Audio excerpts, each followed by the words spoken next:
แต่ที่พบเจ้าวันนี้ทุกอย่างที่มีบ่เหมือนเดิมมีเจ้าคนดีมาเพิ่มเติมส่องวางชีวิตที่หายไปจากคนคนหนึ่งที่แสนเพลงโดนเล่ไปทุกวันเจ้าคนดีที่ความสำคัญให้ค่อยมีความสุขได้ทุกวันนี้ที่อยู่แบบนี้ตลอดไปทั้งวันสุดท้ายให้เข้าใจเจ้าคนเดียวคือคนที่ใจคอยต้องการเจ้าคือความรักคือความฝันที่คอยออกตามหา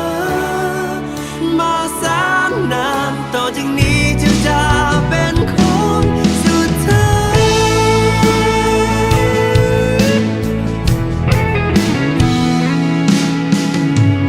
คอยจะรักษาเจ้าเอาไว้เป็นกำลังใจให้เจ้าเดินวันเจ้าอ่อนแอคอยจะต่อเติมส่งวันที่เจ้าขาดหายไปเพียงคนคนหนึ่งคือเสเพโลเลไปทุกวันขอเพียงเจ้าให้ความสำคัญให้ค่อยมีความสุขอย่างทุกวันนี้ให้อยู่แบบนี้ตลอดไปทั้งวันสุดท้ายอย่าจากไปเจ้าคนเดียวคือคนที่ใจคอยต้องการเจ้าคือความรักคือความฝันที่คอยออกตามหามาแสนนานต่อจากนี้ให้เจ้าเป็นคนสุดท้าย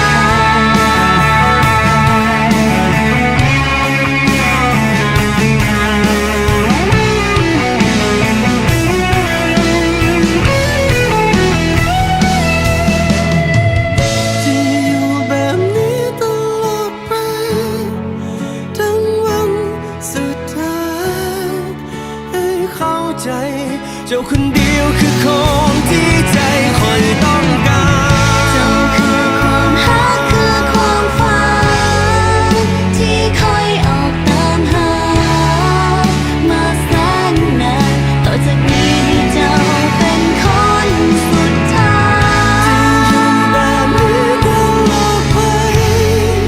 ทั้งวันสุดท้าย ให้เข้าใจ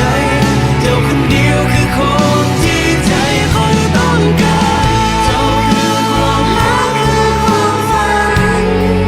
ที่คอยออกตามหามาแสนนานต่อจากนี้จะเป็นคนสุดท้าย ต่อจากนี้ให้เจ้าเป็นคนสุดท้าย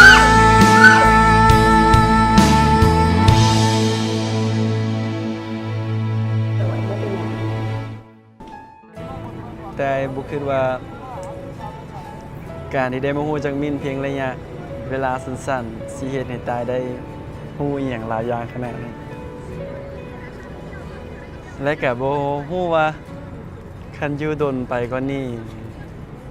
แต่สิได้เรียนรู้อหย่างหลายๆอย่างบ่ฉันตายขออยู่กับมินไปโดนๆได้บ่